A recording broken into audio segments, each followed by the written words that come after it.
how we start! Yeah, baby! 32 superfans. Where do the reports come from? Did you get an initial? One PodVader.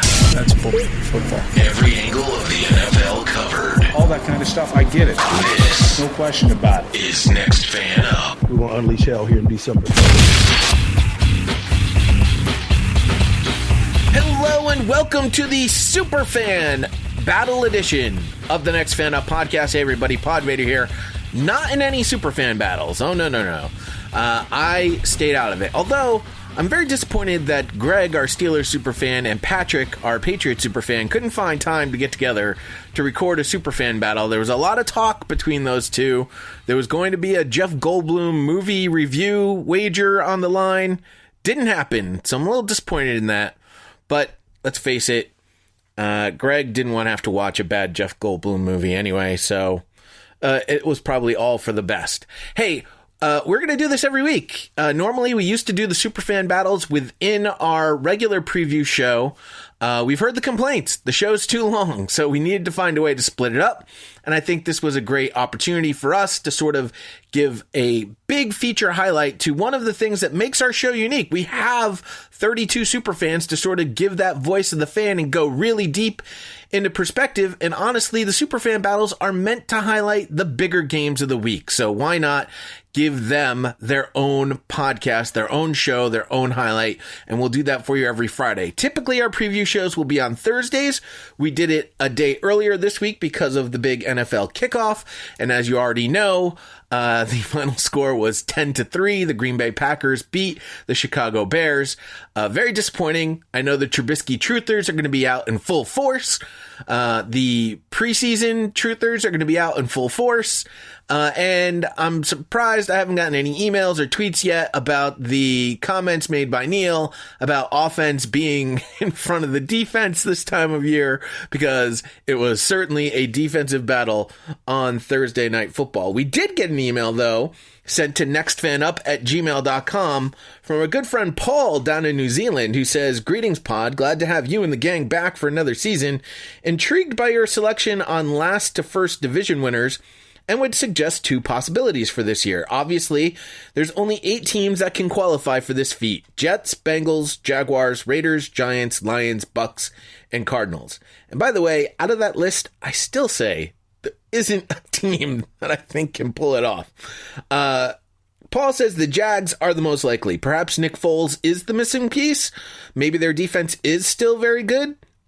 We're going to find out a little bit about the Jaguars later on in the show, as they are one of the teams featured in our Superfan battle against the Chiefs. I'd probably say, yeah, it's probably got Game of the Week written all over it. Their division rivals are all rather iffy. There's a luckless Indianapolis, the Texans in win right now mode, and the Titans with 2 quarterbacks. As the old saying goes, if you have 2 quarterbacks, you have no quarterbacks. Should Houston start out poorly, say even 2-2, I think O'Brien crumbles under the pressure. I know right now that James in Texans land is very down on Bill O'Brien. We're actually going to hear from James a little later on, as the Texans are part of one of our feature games this week against the Saints on Monday Night Football. But I don't think Bill O'Brien is that bad a coach, and I don't think Houston is that bad of a team. Yes, they traded away one of their top defensive players, but they still have other defensive players in Whitney Merciless and J.J. Watt that, yeah, their depth took a little bit of a shot, but I think they're still going to be just fine. So I'm not too worried about the Texans, and I've said it all along. I will believe it when I see it, but there was more wrong with the Jaguars last year than just the quarterback. There had to be. You don't have that precipitous of a downfall just because of your quarterback.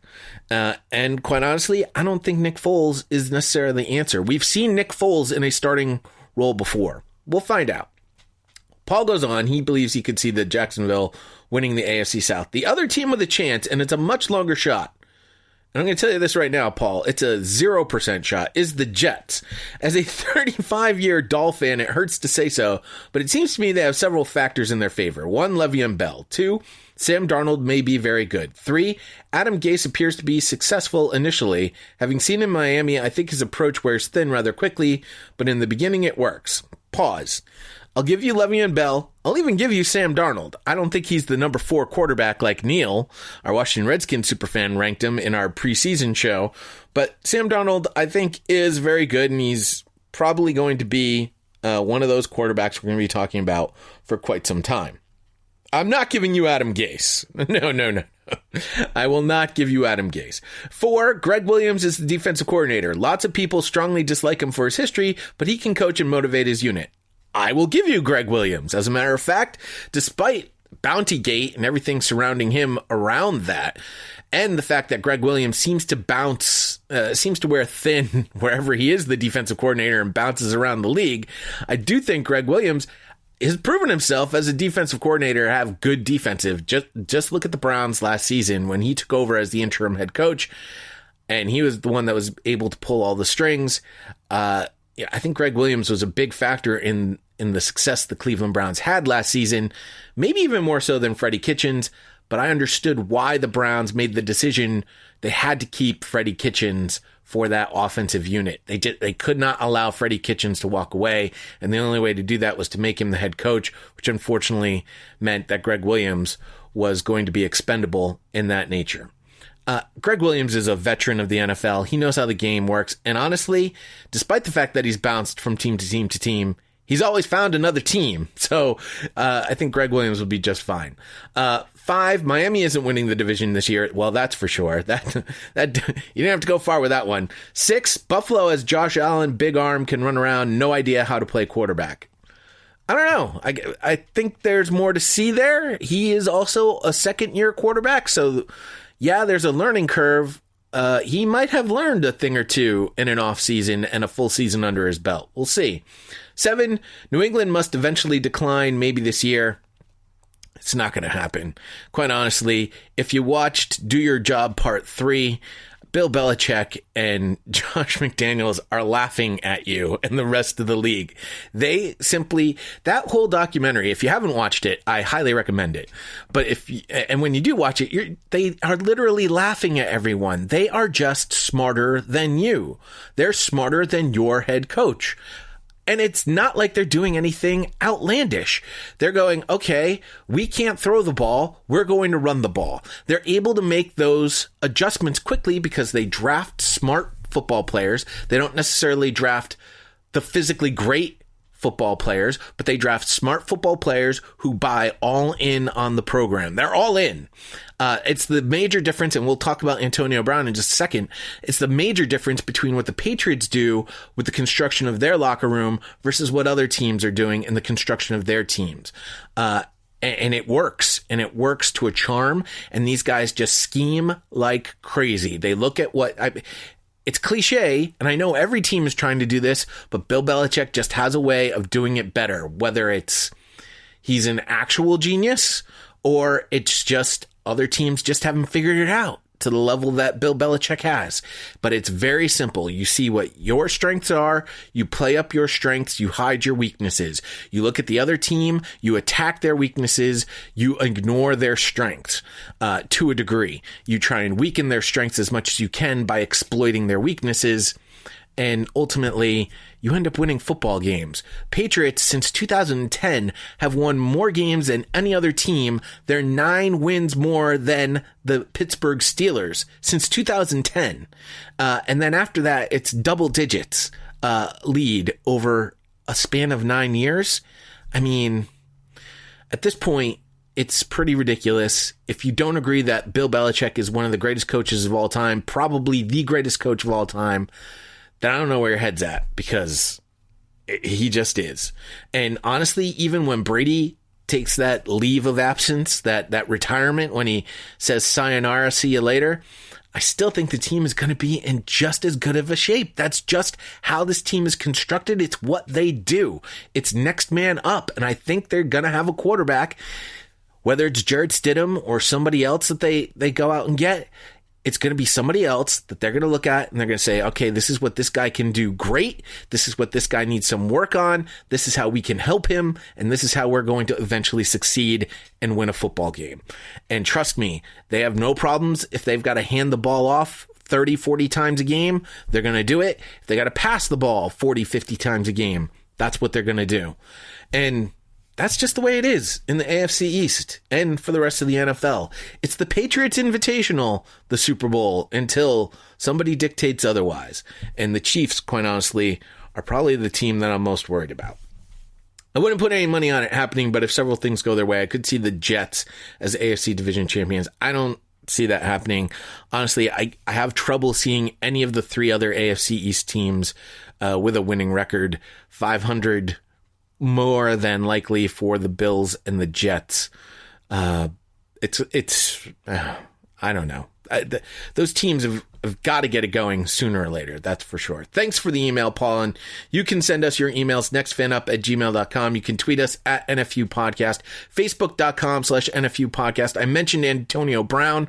Still, at the time of this recording, don't know if he's going to be suspended for Monday Night Football or not, but the story came out. Antonio Brown, Mike Mayock had words.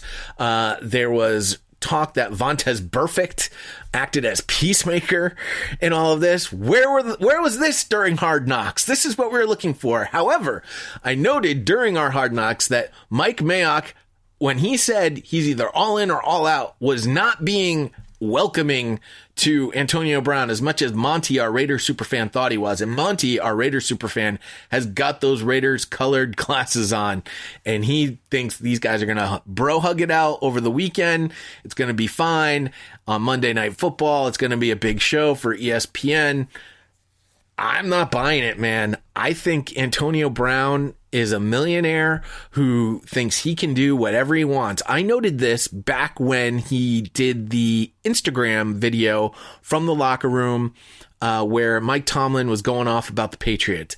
And I was like, is this the guy that you want? Every time I see him in a commercial, he's got a phone in front of his face with that big goofy smile. He's a good looking guy and all, but he seems to be rather into how pretty he is rather than how good of a football player he is. I don't think he's into football as much as he's into everything that surrounds football that he can get for himself. I don't think he's a team player, and I think this is my prediction as to what I think is going to happen with Antonio Brown. He's going to end up retiring from the NFL and becoming the big XFL star that Vince McMahon is looking for. However, I don't even know if the XFL will be able to deal with the selfishness of Antonio Brown. Listen, dude, you got to practice. There's only one way that you're going to succeed in this league and with teammates is by practicing and becoming a teammate. You can't sit there and go, I can just walk out on a field and I'm just going to be great. If you don't know what the game plan is, dude, I don't know how you think you're going to get away with that, but we'll see. The one other thing I'll note about this is Drew Rosenhaus, Antonio Brown's agent, has come out and said that he needs to work out a deal between both parties so that everybody is happy. This is a different tone I've heard from Drew Rosenhaus than in the past. Think about in the past when he was standing right next to T.O. doing those sit-ups in his driveway. He was all in on his player. Now, whether this is Drew Rosenhaus learning something about his previous experiences, he's not coming all out and saying that he's all in on for his client. He's coming in and saying he's got to do something that works for all parties. To me, that's Drew Rosenhaus saying Antonio Brown's in the wrong here. He's got to shape up or he's in some serious trouble. That's what I see out of Drew Rosenhaus. When an agent comes out and says, we got to do something that's right for all parties involved, that's not supporting your client 100%. That's basically admitting your client's in the wrong, and you're going to look for a way to shape him up or he's in some serious trouble. So we'll wait and see what's going on with Antonio Brown. If he plays Monday night or not, we still don't know. We're still waiting to find out. It's an interesting time to be an Oakland Raiders fan, if for nothing else, because you're not really an Oakland Raiders fan anymore. You're an Oakland Raiders from Las Vegas fan. All right. With that, that's a whole lot of talk from me. Why don't we jump into these SuperFan battles, and we'll kick it off with the Cleveland Browns and the Tennessee Titans.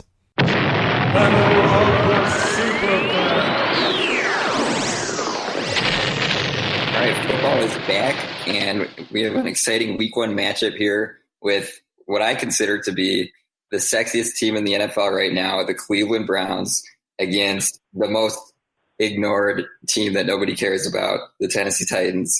and I think it's going to be an interesting matchup to watch. I'm here with Ben, our Cleveland Browns fan, and we're going to go through this matchup.